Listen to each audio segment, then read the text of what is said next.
Very good afternoon, almost evening, to all of you. Thank you for attending our, well, it is not a debate, it is not a meeting, it is going to be a conversation about a topic that hopefully will stir your interest. My name is Doru COSTEA. I'm a retired ambassador after having worked around some 30 years with the Ministry of Foreign Affairs of Romania. I had decided to start our conversation with placing it against the backdrop of the program of our 9th forum. At this time of the day, so having in mind what we talked about so far, and then to highlight, of course, the topic, which is the global disorder as a creation of autocratic regimes. And then I realized that next door there is another panel which deals with the battle for the Arctic and the implications for the global order. And I said, okay, fine. Well, it so happens that this is the Danube Hall.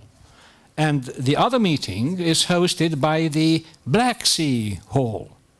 It would follow that our proceeding feed the other discussion. Physically, this is quite impossible, I think, and geographically, if not an utter impossibility. However, I am positive that there are connections between these two topics, and I leave you to develop them beyond the obvious link between the disorder and the order on the global scene. So I wanted to do that, then I dropped it. And I said, no, better start with something else. And I found that on May 22nd, 1939, two dictatorships signed the Pact of Steel. And 16 months later, an axis was born with the Tripartite Act. Their goal was to replace the existing global order with one closer to their authoritarian views. Now, the global order was changed indeed, but not the way they would have liked to. So this year we'll celebrate the 80th anniversary of that global order. Of late, its life has been marred by many developments that point actually to a world disorder. And there are views that make the emergence of another axis responsible for this. It is an axis that links apparently Russia, North Korea, China and Iran, and they share the fact that all are authoritarian states, and they aim to replace the actual order as it seems to be. Now, the toolkits of these regimes are more sophisticated and diversified than ever. Economic instruments, misinformation, manipulation, taking advantage of real hardships that the democratic world suffers of, and supporting populist and exclusive ultranationalist trends, all make for the familiar, by now, hybrid war.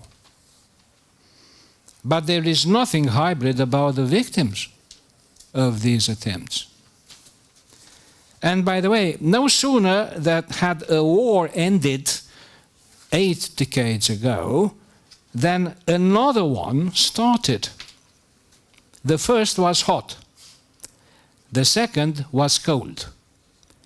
And both, when they ended, gave birth to new global orders. Do we have to wage another war to create a new order? So our discussions endeavor to see whether there is indeed a relationship between what Anne Applebaum called Autocracy, Inc., Incorporated, and the attempts to cause this disorder, and if so, how does this connection work? And more importantly, what are we going to do about it? And so, the NSE Forum is honored by the presence of very distinguished scholars and analysts who accepted our invitation to look into this many-sided matter. It is my pleasure to introduce the members of the panel in the order that they shall address these points, and more information about them can be found on the website of the forum. So we'll start with Professor Chris ALDEN, Director with LSE Ideas in UK, a leading expert in development, finance, post-conflict reconstruction, international and regional organizations, and emerging powers, among other things. Mr. Bobo LO, an independent analyst on international relations and non-resident fellow with the Lowe Institute in Australia. Mr. LO is well known for his expertise in Russian foreign policy and great power dynamics. Mr. Matthew BOYSE, a senior fellow with Hudson Institute, former Deputy Assistant Secretary responsible for Central Europe at the State Department, and in his career he was also a diplomat with the, was a chargé d'affaires with the American Embassy in Bucharest.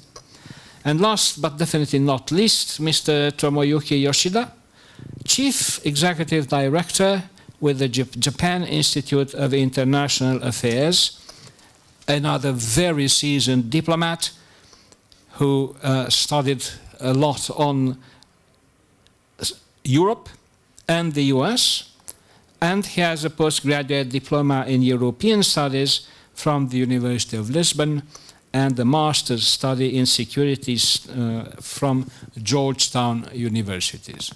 So we have 4 people who know what they are talking about and who, moreover, will tell us things, how they see the topic. I start with Professor ALDEN. You have the floor, sir. Thank you very much. It's a great pleasure to be here and an opportunity really to share the stage with some distinguished analysts and experienced diplomats, so it's a real privilege in that regard. I'm going to talk about what I'm calling the autocrat's dilemma. The autocrat's dilemma, I think, is this: they operate in the late, since the late 20th century through the present day, in a system, an international system that it has what John Ruggie called embedded liberalism, features embedded, institutionalized forms of liberalism. That it's not just a set of values and ideas, aspirational, what have you, but it's encoded in the practices and policies that emerge from collective institutions, most especially the United Nations as a sort of anchor to the world order. It's the visible face, as it were, of the world order. So the autocrat's dilemma is really just a parallel, if you like, with the democrat's dilemma or the democratic state's dilemma at the beginning of the 20th century. How do you make the world safe for democracy, was how Woodrow Wilson put it when the United States became started its journey as the global power that it was and is. For the autocrat's dilemma, how do they make the world safe for autocracy? The rules of the game are set against them. Values which underpin international cooperation are values expressed as liberal ideas. So in that setting, how do you operate? So with that challenge, I'm going to suggest I'm going to focus mostly on China, but it's not, as was said at the beginning, it's obviously not the only autocratic state, but I think it's the one that gives expression as the once in future global power, challenger power. I think it gives expression to this dilemma most especially. Indeed, Xi Jinping in 2017 at the World Economic Forum, Davos, indicated, not just indicated, clearly stated that China, if Donald Trump 1.0 was backing away from order management of the system, endorsing and what have you, that China was ready to step forward, at least when it came to the liberal economic order, the trading order, the economic dimension, right? And that has been a consistent position that China has held, even if one might say it's not always following some of the precepts involved in free trade and the like.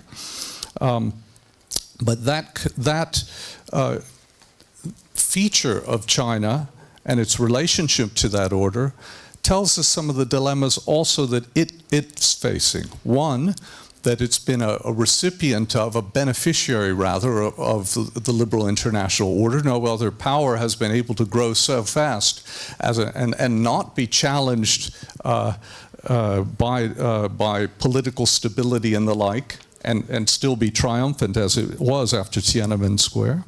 The disrupting of supply chains, the collapse of the financial market, any of these things are dilemmas are profound problems for China. So it is not, I would say, a revisionist state in this context. It's a state that wants an order where it gets to set the rules much in the way Western countries have been able to set the rules, but it doesn't want to upend that system. It wants a system that is safe, stable for it. So, if that's the case, and then finally, it has the most privileged position of the emerging powers. It's already achieved the security pillar. It's in it is, as you know, one of the permanent members. So in that setting, why would it want to tip the whole box over, right?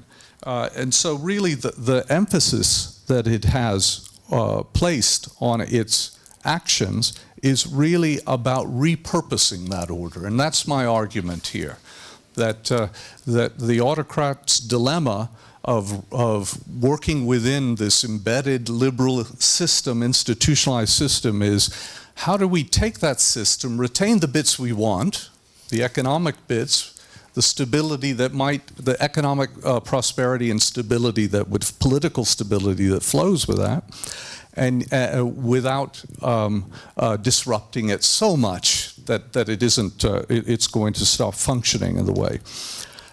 One of the things that features as a subset of this dilemma is the idea that you can separate the economic liberal trading features of it from the political figures. I know I'm using very loose language to cover this, but I think, but stay with me on this. The sense that you can have open trade and the like, the kinds of motivations that were behind Western expectations that a China that would open in trading, in economic terms, would become ultimately politically liberal as well. That these things are interchangeable. After Tiananmen Square, actually, China seems to have demonstrated that you can keep these things in two separate boxes. There is a liberal economic order and there's a political order, if you like, or a value-based, one that involves human rights and institutions, and these things can be separated. So that sub-feature of the liberal order has been, to a degree, managed. Right? And certainly the fact that Xi Jinping has decided to step up and say we're going to manage that component of it is an expression of that very same sentiment.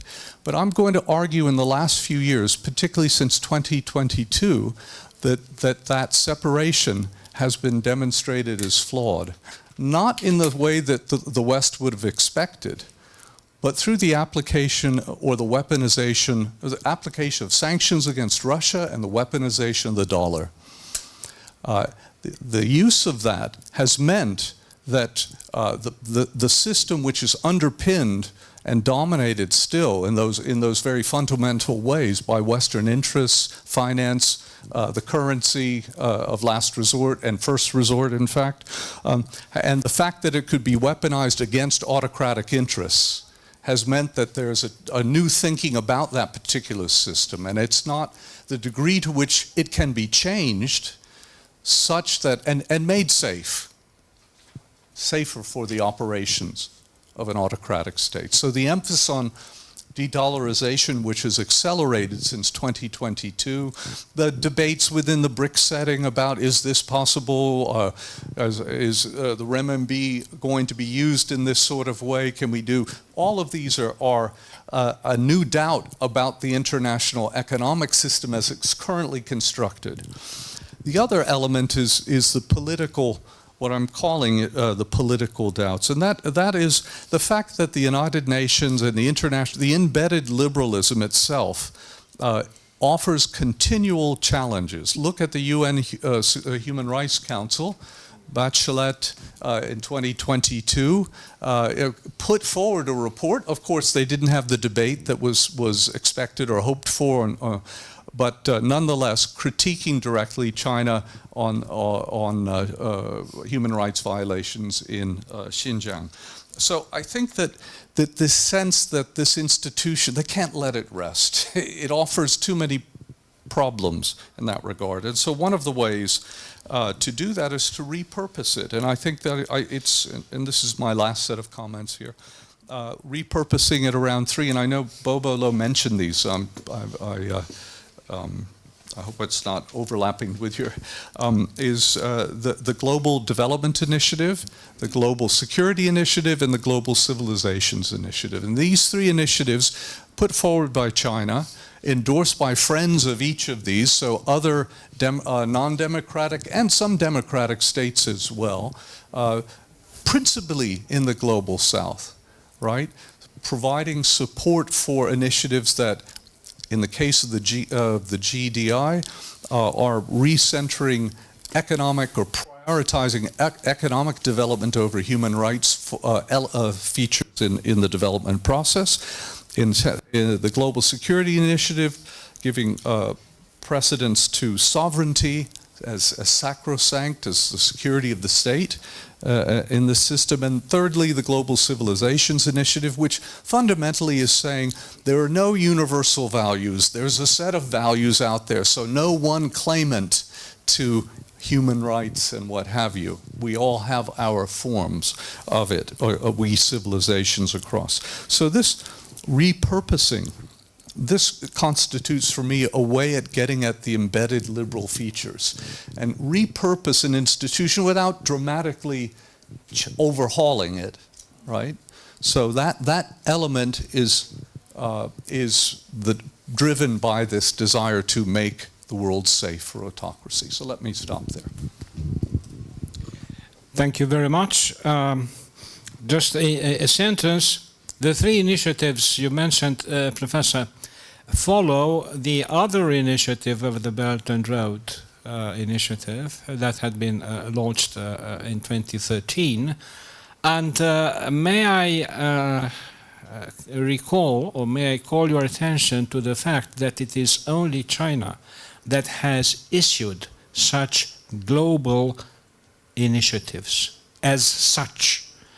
Nothing had, the West had introduced or produced that looks like the Belt and Road Initiative for a long time, and nothing about the other three initiatives. I will not develop that, but Mr. Lo, you are free to do whatever you wish. Yeah, thank you, Doru. It's a great pleasure to be on this panel. Yes, I might have to be a bit flexible because Chris has used some of the arguments that I certainly that I subscribe to very much. I agree with very much of what he says. But let me just start by talking about the situation we're in at the moment. You often hear talk about a new world order, but I actually think that there is no such thing at the moment. We are actually living through a world disorder. Essentially what's happened is that the post-Cold War so-called rules-based international order has unraveled, but no viable alternative has emerged in its place. So, for example, there is no UN-based order in any meaningful sense. The so-called multipolar order is a fiction, as are the fantasies of a concert of great powers or an age of empires. The authority of the leading powers has rarely been weaker. International power is more diffuse than it has been for many decades. And even the weakest of nations are able to routinely flout international norms. Now, we talked a little bit about Xi Jinping's vision. So what about Xi Jinping's shared future for humanity, which really comprises the initiatives that Chris has been speaking about, the Global Civilization Initiative, the Global Security Initiative, the Global Development Initiative? But I feel that these initiatives and the whole Xi Jinping vision of a shared future for humanity is much more about undermining US global primacy and asserting China's privileges in the international system than it is about creating an alternative international order. This is where I very much agree with Chris. And then we come to the Donald Trump vision, or I don't know whether we should call it a vision, but the problem with the Trumpian vision is it's absolutely self-centered. It offers a dystopian world that offers nothing to others. Now people say, oh look, Trump is a transactionalist. But to be a transactionalist implies give and take, compromise. I don't think Trump believes in compromise. I think Trump believes in winning. And the trouble is, for him, naked power is the only rule that ultimately matters. And of course, that offers very few long-term prospects to other countries, other states, other actors. They may win the occasional battle, but they'll always lose the war. They'll always, and so they don't see an interest in such an order. Now, the problem with the absence of an identifiable international order is that there is a vacuum of normative and political authority. There is no consensus on what the rules are, who should make them, and to whom and how they should apply. We are seeing not the rule of law,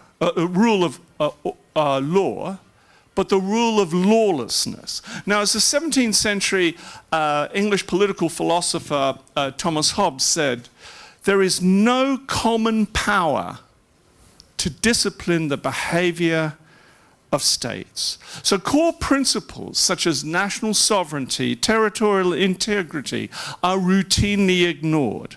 And the very idea of order has lost legitimacy and credibility. Now,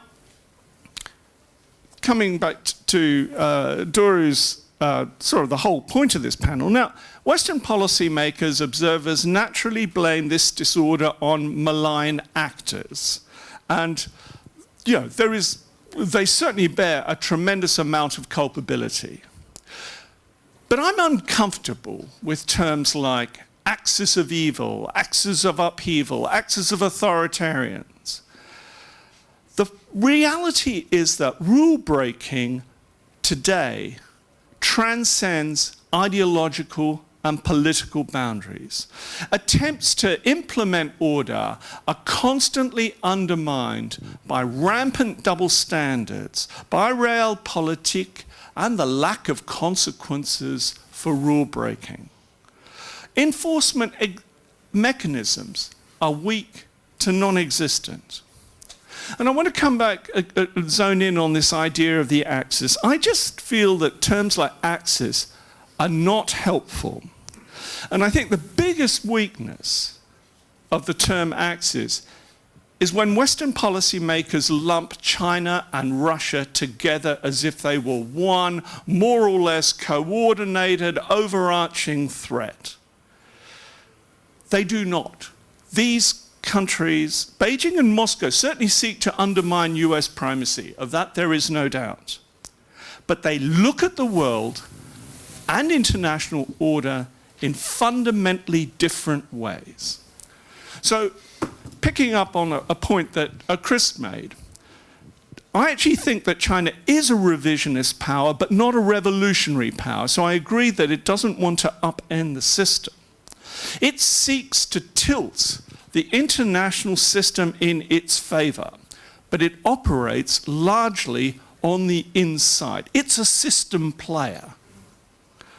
It is committed to some form of global order, albeit one that offers many more advantages to China and undermines the advantages of the US. So it's always, it's maneuvering within the system, if you like. Russia, by contrast, is a disruptive, revolutionary power. Frankly, its purpose is to burn down the international order. It thrives on anarchy. Why does it thrive on anarchy? Because anarchy is a great leveler. Russia is far less influential than China and the United States, but by being an overtly disruptive, anarchic power, it can punch above its weight, so to speak. So the more disorder there is, the better it is for Russia. Now, there's no doubt that China and Russia pose significant threats and challenges to Western interests. But the nature of these threats is very different, and conflating these threats is a sure way to policy failure. Now, moving on, in a world which has never been more globalized, we need some form of international order, because it is key, not just because it's a virtue unto itself, but it is key to international problem solving, whether you're talking about addressing climate change, pandemic disease, geopolitical confrontation. You need some sort of system of rules and norms to govern the conduct of international relations. And so revitalizing international order is actually the central task of our time. But the problem here is that it cannot be done on the same basis as before. The US-led, Western-dominated, post-Cold War, rules-based international order is essentially defunct. As things change, as the world changes, so must order itself. A functioning order has to appeal to multiple constituencies. So not just the United States and Europe, but China and India, to major non-Western, to middle powers, to developing nations in the global south, to non-state actors, to civil society. Basically, this order, this new order, emerging order, has to be more equitable, more inclusive, more representative, and flexible enough to accommodate diverse value systems. Now, people talk about universal values, but when they say universal values, they mean Western liberal values. And as a Western liberal, for me, that's great, but unfortunately, it doesn't appeal to much of the world. So I think rather than emphasize universal values or a rules-based international order that is anything but, we should prioritize core international norms, such as national sovereignty and territorial integrity. I'll leave it there. Thank you. So we had a very keen observation on the axis as a term. And like they say, what's in a name, that which we call an autocrat remains. But perhaps they don't form an axis, or perhaps they form something else. We don't know yet, perhaps.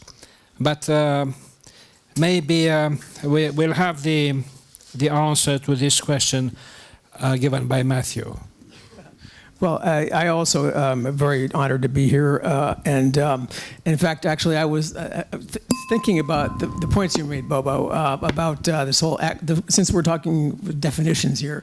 I think maybe we it depends. I think there are probably different definitions of access, and you might be taking the more strict definition as opposed to the looser definition.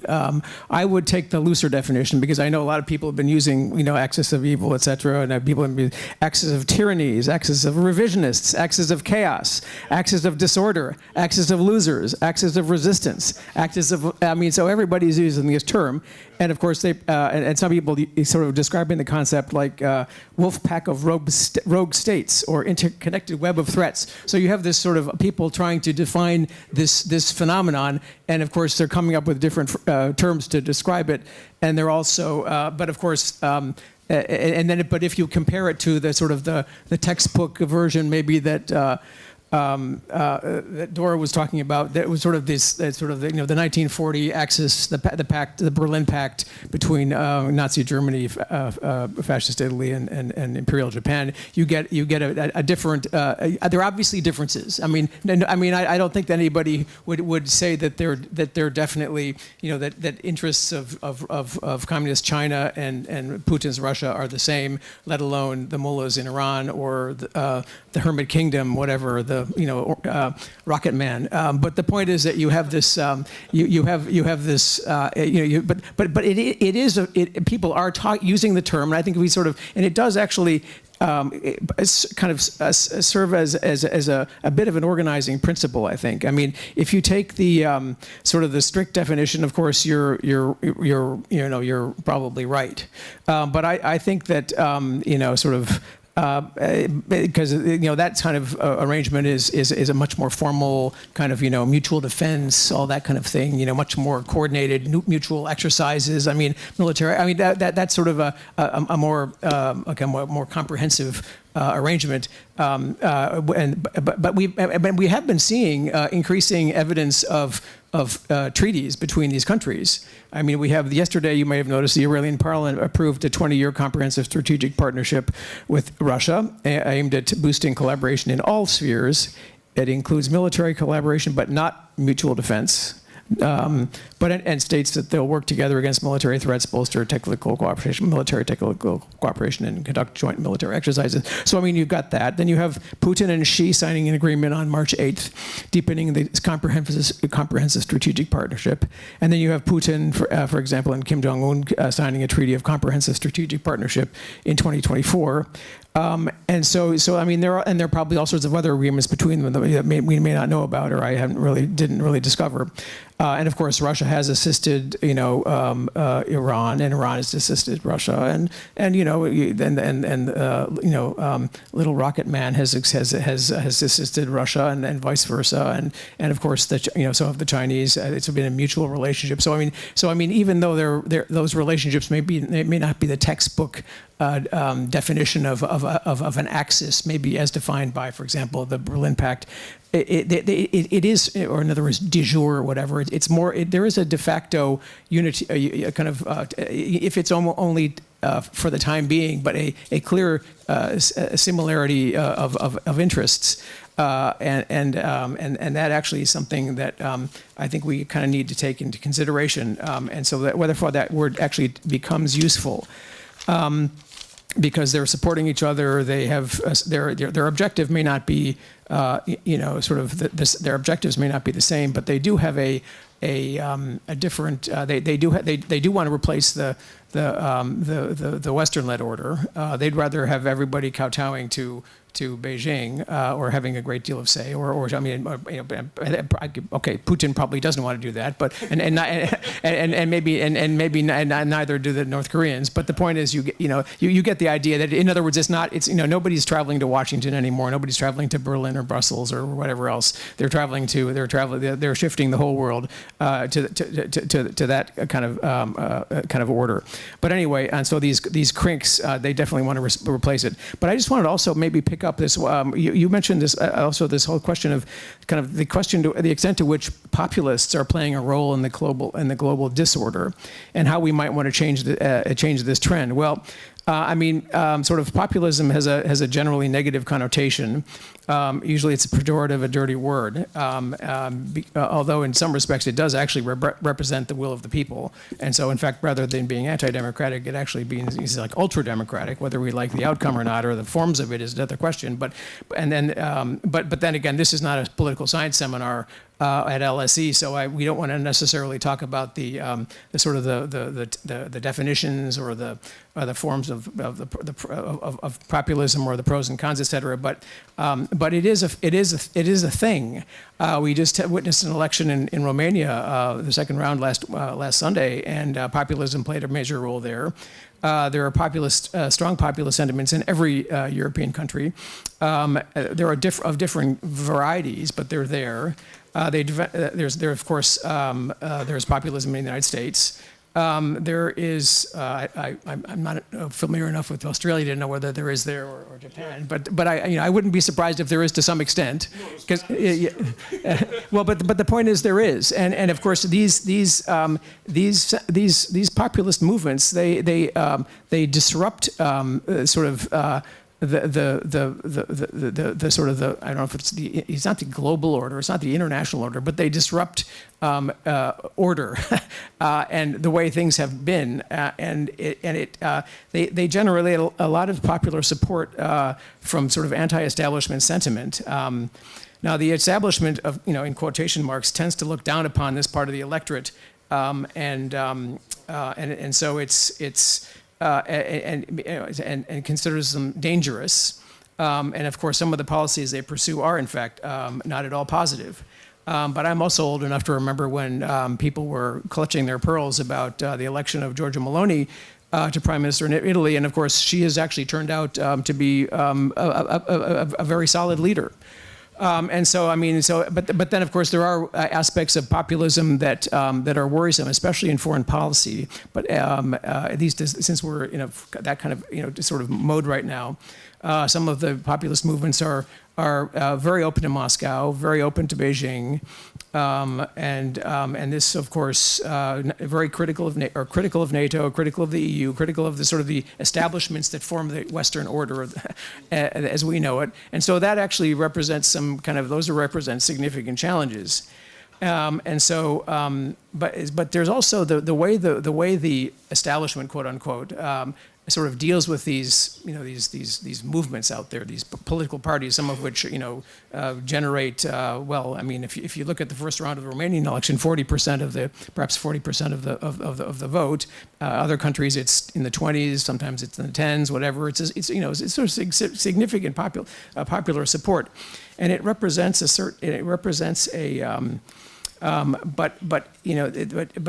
reactions to many things.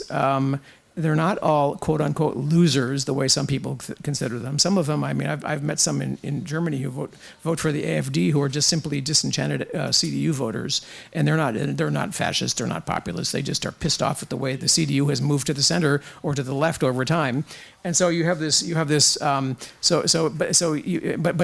also kind of are rebelling in a sense against this kind of attitude that, well, if you don't believe in the liberal kind of red-green consensus or the liberal left consensus, or if you don't sort of think that the EU is the best thing that's ever happened to Europe, then you're some sort of a liberal, or you're a populist, or you're anti-EU, or you're even far right.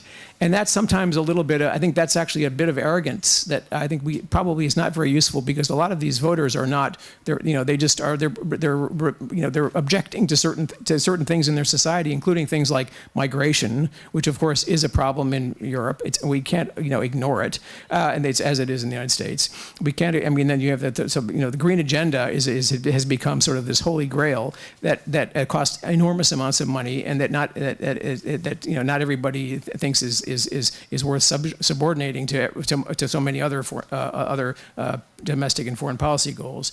And you have so many others. You have the issues, not to mention of the economic variety, that are feeding these sort of this disenchantment, and the elites or the establishment or whatever. They have this tendency to say, well, sorry, we have this, we've got this under control. It's your job to sort of, we're educated, we live in the cities, we are smart, and we have credentials, and why don't you please just sit down and be quiet, because we've got this. And that's actually also not very successful, because these movements grow, and so we saw the case of like this in the United States, where Hillary Clinton referred to the basket of deplorables, which of course is not exactly a good way to refer to people that you want to vote for you. President Barack Obama did the same thing a bit earlier, when he was describing sort of people who don't necessarily share his progressive view of the world as clinging to their guns and their religion, and very, very simplistic attitudes towards huge swaths of the population that you want on your side. And so it feeds this kind of these objections to establishments and elites and institutions, some of which are actually very important and we need, like NATO, et cetera. I'm not European, so I don't have this strong an opinion about the EU, but there are, if I were European, I'm American, so I think that sometimes, we are skeptical of centralized government like that. We prefer to have these sort of, the subsidiarity concept, where people are more in charge of themselves. But anyway, that's a different question. So the point is that, there's sort of this a certain of arrogance and poor decisions, and lack of transparency and distance from the people, quote unquote. Kind of a certain protection against some of the things that ordinary people face, and these can't be dismissed. They matter, and I think the center left hasn't dealt with them very well. The center right has also not always dealt with them very well. And so, although some parts of the center right have done better than others, like for example in Italy and Finland, Sweden, and the Netherlands, but France and Germany haven't that well. And so I think we just need to sort of think about, like, if we want to deal with this quote unquote disruptive factor in our polities, it behooves the sort of the people that are sort of governing us all to think about this, and not to dismiss it all as a bunch of deplorables, et cetera. And that they have to speak to these concerns in a more direct way, and also while also dealing with this question of disinformation, because this feeds into Russian narratives, it feeds into the narratives of other hostile actors, and the sort of thing that the Russians can muck around with, and any other sort of adversaries can exploit. And so I think people need to. Reagan spoke to these. Trump has spoken to them to some extent. Some of the European quote unquote populists, have done, Giorgia Meloni has done so in a relatively, sort of seems to have done that relatively successfully. And so you have this, so you need to do this, you need to work on the social media literacy part, because, sort of if a 9-year-old in Finland can identify sources and figure out what is disinformation and what is not, it should be possible in every other EU member state. Especially in places where it's more of a problem. So I just think it's important to kind of try to take out the wind out of the sails of this phenomenon, and it would be helpful, because it would lead to less disorder, and it wouldn't create some of the kind of anxieties we've had in some countries, where where elections become so important that it's a difference between democracy and not. Or whatever, or NATO, clear NATO orientation or not, or all these other factors which are creating issues. I'll stop there. Thank you. Thank you. You know, I was very tempted listening to you to think about populists all over the world unite. Because actually there are so many shades and hues and forms and you name it of populism that at one moment or another one is flabbergasted, doesn't know what to do. What we are talking about here, and the answer is, well, disorder. That's what we are talking about. No matter that much who causes the disorder. But we'll come back to that. Professor Yoshida, Director, please, you come from the rising sun. Raise some light on this topic. Well, thank you very much for having me this extraordinary, informative, and the knowledgeable session. That, well, I'm not an expert of the political science or the international relations in terms of the the theory and evaluation. But other than that, from the perspective of the practitioner, former practitioner of international relations, I would like to put forward some perspective from the Asian and Indo-Pacific. Well, I do not go into the details about the definition debate of the axis, but I would rather to say that well, the collaboration among these states, autocratic states, obviously growing and materialized in the convention, treaty, and the military exercise and military operation. So there is a common interest among themselves to maintain, first of all, their authoritarian rule domestically, which is going to be free from the restrictions posed by the rule of law, democracy, or the human rights values. And the cooperation has been progressing further against the backdrop of the support of the Russian full-scale invasion in Kuwait and confrontation with the West.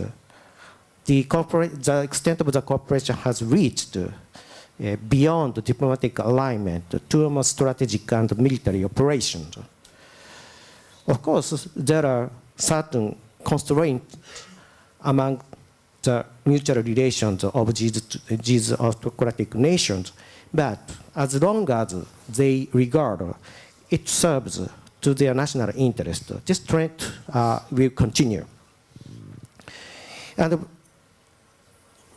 more than everything, as cooperation among China, Russia, North Korea advances across the European continent, thereby generate the strategic challenge for the both region of the Euro-Atlantic as well as the Indo-Pacific.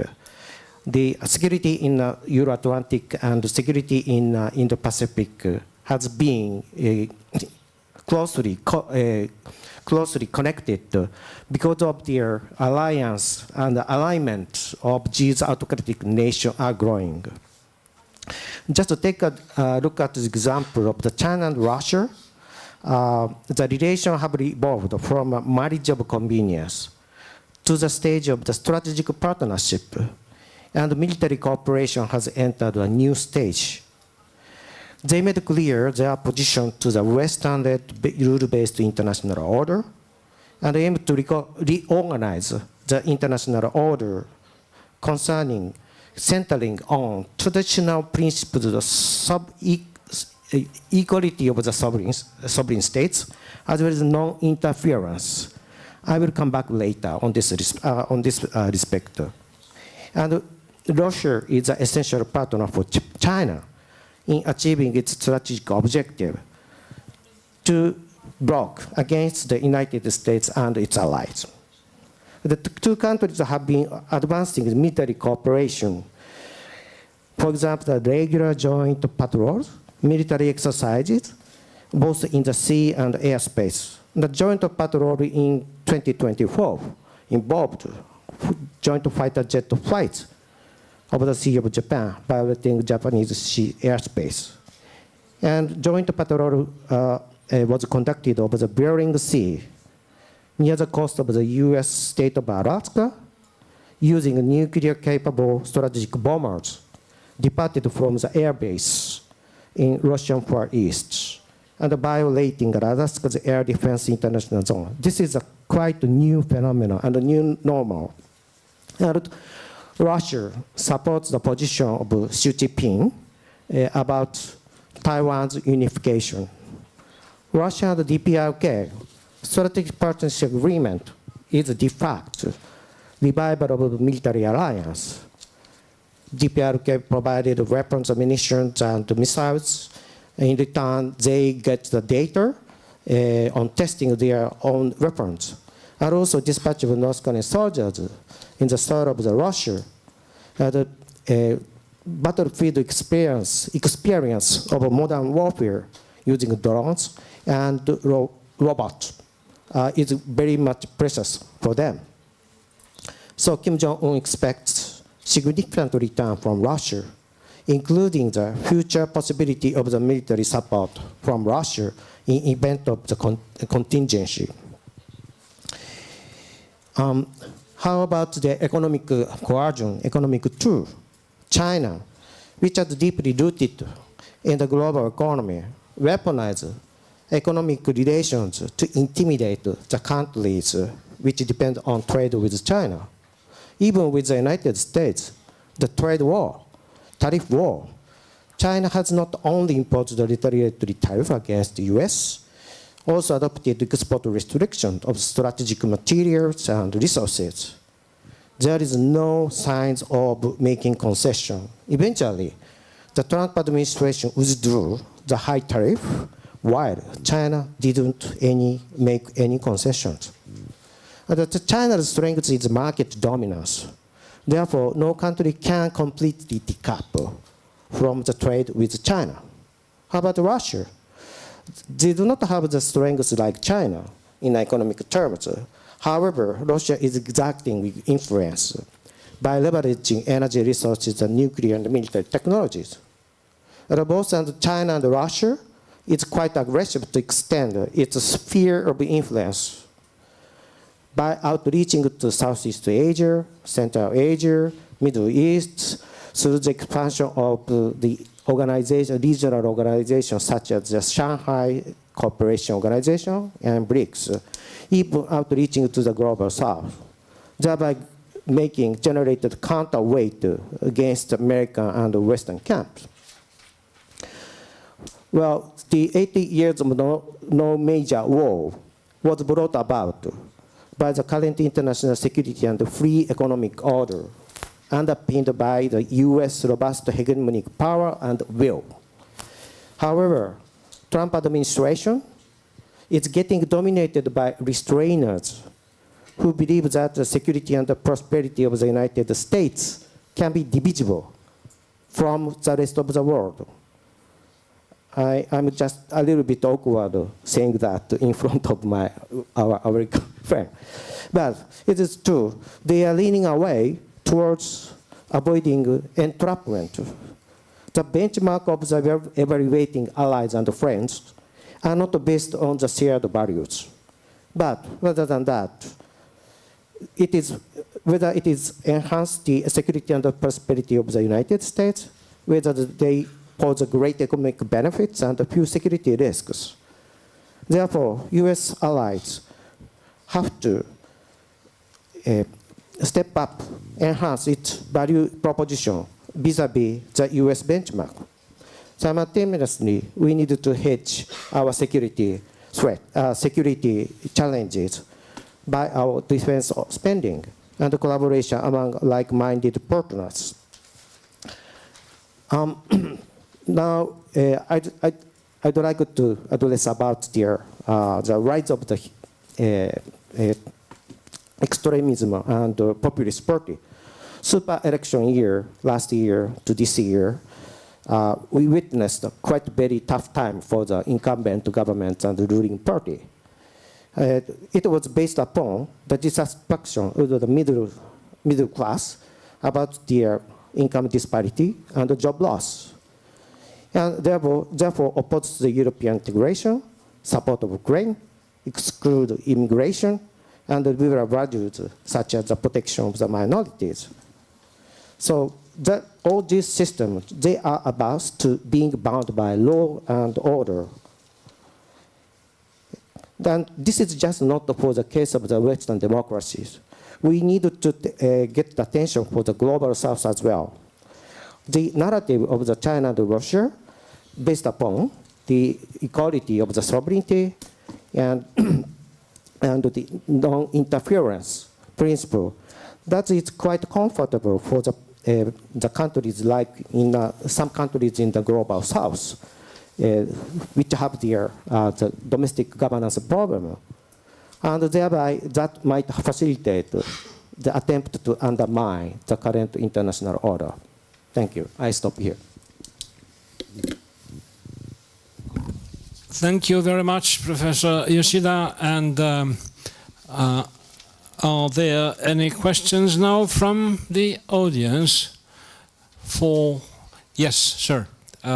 Please state your name and your affiliation. Thank you. Well, okay, thank you very much for the presentations to all of you. I was so thoughtful during these discussions between you, and in fact, because I'm in uniform here in the room and I do not see any, I see someone else. Okay, perfect. So what about this future disorder or the future global disorder? I cannot say that is a rule-based disorder, but where is the violence placed in this future world? Taking into consideration that we are going to move from the values that we said that the values are Western values that are focused on the human beings, and we are moving to the state values, which means sovereignty and territorial integrity, which means in fact that we let apart freedom of want, freedom from want, freedom from fear, freedom to live in dignity. So human security concept, which is based on the approach of the society to put away the threats against the human being and maybe to find opportunities in human development sector in the future. So I do not see a way to move forward in this way. And I would like to address this question. Maybe you can talk about violence and human being role in this future disorder. Thank you. Thank you. So, any volunteer to tackle the role of violence? Not you? You? Sure. Please. Mr. Bobo, yeah. You might recall that at the start of his presidency, Joe Biden spoke about democracy versus autocracy, and he emphasized that the world was at an inflection point between those who believed that, like democracies, that global challenges should be dealt with in a certain way, and autocracies believing in a sort of a completely different approach. But Biden mentioned, he understood inflection point in almost entirely geopolitical terms. The real issue is that we are living in an era of polycrisis. An inflection point is not just geopolitical. We're at an inflection point in the struggle against climate change. We're at a key moment in terms of our technological transformation, in the information revolution, actually in addressing pandemic disease. So we are at this really crucial point. And the trouble is we've hit a perfect storm of threats, global threats and challenges. So the thing is, people think, oh, well, look, those are soft threats. Really, we should just focus on violence and... But disorder has many faces, and different types of disorder are mutually reinforcing. So people think that something like climate change is just an issue of the developing world, but it's not, because climate change drives migration, and it creates... Climate change has, for example, upset European societies far more effectively than the so-called malign activities of China and Russia. So the danger is that we are coming to a perfect storm where we've become so complacent, thinking that, oh, look, we've had the long peace. People understand that it's too dangerous to upset that long peace. I worry that we are coming to an end of long peace that is not only military, but environmental, technological, informational, and that, in a sense, it will be a big bang. Now, the only redeeming feature of this is that it will emphasize, as things deteriorate, it will emphasize to people just how much we need a new rules-based international order that is both sustainable and equitable. Thank you. Okay. I'm afraid we are running a little bit short of time, but no, we still have 1 second. No more seconds. So, but we are flexible. Sir, please. Thank you very much. Very thoughtful indeed. Mihai Stier from New Strategy Center. So I cannot refrain myself to ask a question to Professor Cho. You stated that multiple, let me recall it, so multipolar world concept, it's a wrong one. It's a fiction. But if I remember correctly, a few years ago, still in activity in the Strategic Planning Directorate, we produced the first strategic defense review, and on the first page we stated that the world is heading towards a multipolar world order. So your statement contradicts what has been written in our SDR, in the UK SDR, because we read few UK, Polish, and all those national planning documents accepted the idea of multipolar. Could you explain a little bit more why you said that? Thank you. Okay. Let's talk about multipolar system and then the idea of a multipolar order. So multipolar system. What do I understand by multipolar? Multipolarity is in the eye of the beholder. If you imagine in Beijing, multipolar means essentially non-US hegemony. So in other words, it's really the United States and China at that top level, and then a bunch of other powers at secondary and tertiary levels. In other words, it's not really multipolar, it's a kind of G2+. Now, if you ask Vladimir Putin, or what's your understanding of multipolarity? Then for him, the real vision is tripolar. So it is the United States, China, and Russia, with Russia holding the geopolitical balance between the United States. That's the idealized Putin vision. But if you ask Narendra Modi, or Lula in India, or Lula da Silva in Brazil, what do you understand by a multipolar order? Then they would, of course, regard themselves as independent centers of global power. So they would imagine a multipolar system as being much broader. So there is no consensus what multipolarity means. And I would also argue that the United States, for all the talk about decline of the West, the United States has not declined. The gap between the United States, for example, economically, is the same percentage of global GDP as it was in 1980. So the United States is dominant in just about every sphere of human activity. Yes, China poses a long-term challenge, but the United States is overwhelmingly dominant when it comes to culture and information, military, economic, and so on and so forth. And just a quick one on order itself. A multipolar order, as opposed to a system, implies something that is purposeful, conscious that really these centers of global power coming together to create some rough strategic accommodation. That is emphatically not the case. The United States opposes that. And, you know, this idea of a concert of great powers, this is a 19th century concept. It bears no relation to the realities of the 21st century. So it's not whether you like or dislike a concert of great powers. It's just that it's impractical.